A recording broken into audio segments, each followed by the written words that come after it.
So my project is highly automated driving systems.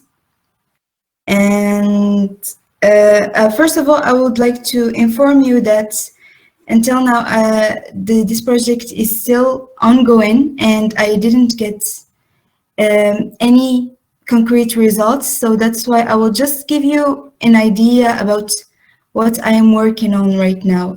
Hopefully I will give you new ideas. Let's start with the problem statement. So as we all know that highly automated driving systems or self-driving cars are the topic of the moment. And right now, while I'm speaking, there are cars with driverless capabilities roaming down the street, not in Schmalkalden. So it is basically the future. And we also know that large automotive companies like Tesla, Ford, Audi, BMW, etc. already released cars with advanced driver assistance systems and still doing some researches towards fully automated cars, increasing both the safety and the efficiency of the systems. So this is an introduction of highly automated driving systems, and as you can see, this is a statement. ADAS were first being used in the 1950s. So right now I would like to show you, I think you already know it, the functional architecture of our advanced driver systems. So as we can see that there are different layers: the perception layer, the situation interpretation layer, the decision-making and planning layer, the trajectory planning, and the vehicle dynamics control. So this is what I'm working on, the decision-making and planning layer.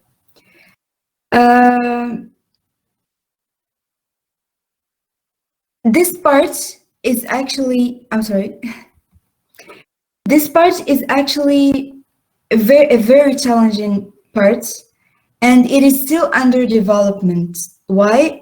Because of the complexity of the environment, because there is multiple scenarios and cases that can happen, and also the underdeveloped tools in terms of the hardware for the sensors, and the software also concerning the machine learning techniques. So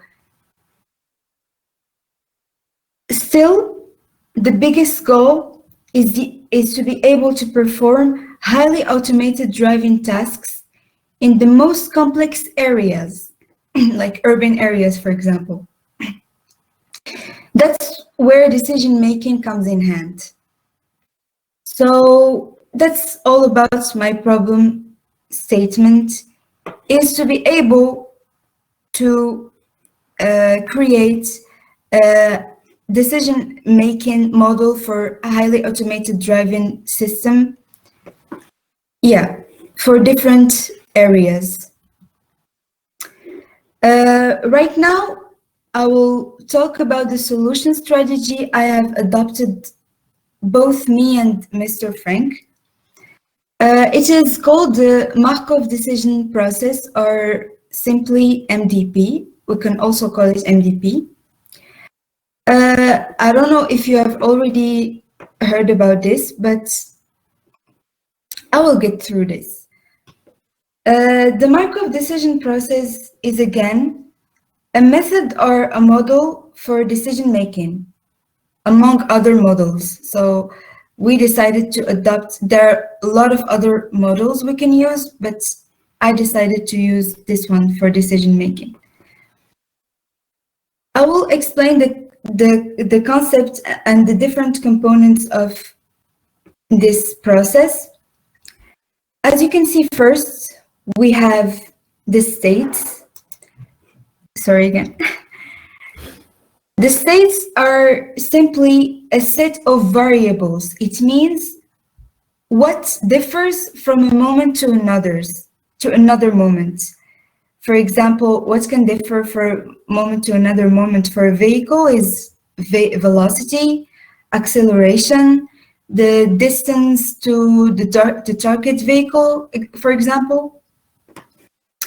Next, we have the model, and this is the most important part because it is the transition, it explains the transition from a state to another state going through an action or doing an action.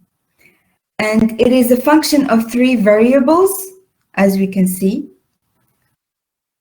And it produces the probability you will end up transitioning in a state, given that you were already in a state and you took an action. So that's what a transition model is. Next, we have the actions as another component of Markov decision process. The action is the command you can execute when you are in a particular state. Simply, for example, accelerating or decelerating. Then we have the reward. The reward is, it returns a scalar value that you get for being in a state. For example, if you change the velocity, from V1 to V2, knowing that V2 is greater than V1, you get a reward for example, 10.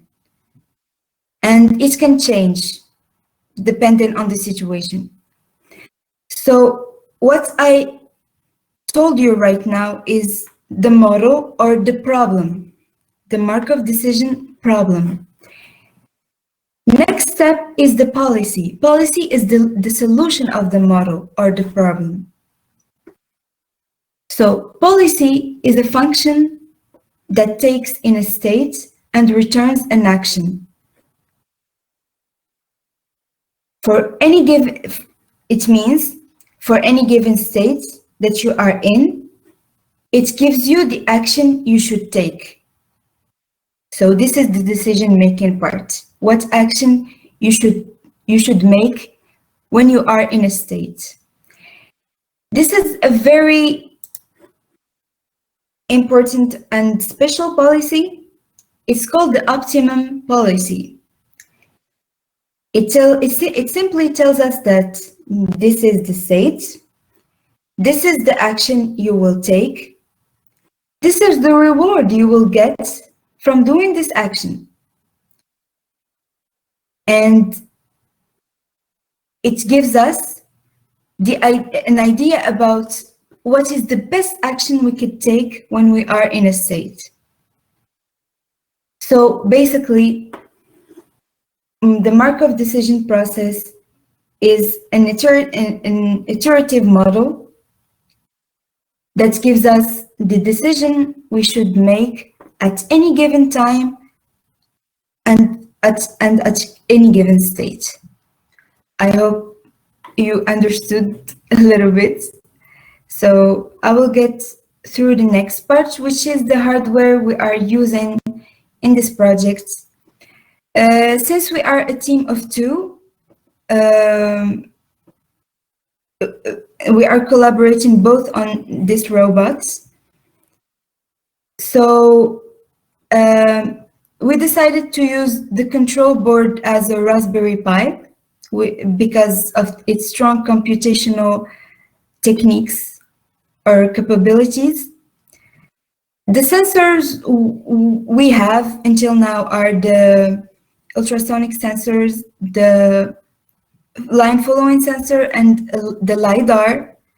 But for my part, I will use a camera. But until now, I didn't get through the hardware part, so I'm still looking for which type of camera I will use for this project. Lastly, I want to give you just an idea about the task I'm working on right now, which is a very tricky task. It's the decision-making method for vehicle longitudinal automatic driving based on reinforcement Q-learning.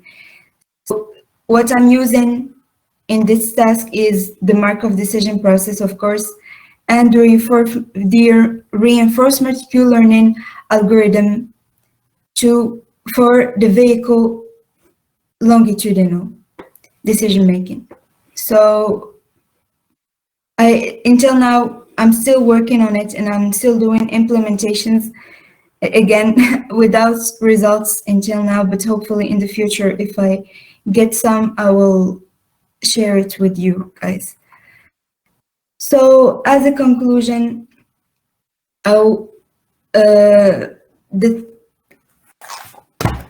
again, I will repeat what I've showed you during the presentation. I give you an idea about the problem statement I have, which is the intelligent decision-making for highly automated driving systems. And the solution strategy I have adopted, which is the Markov decision process. And the hardware we are using,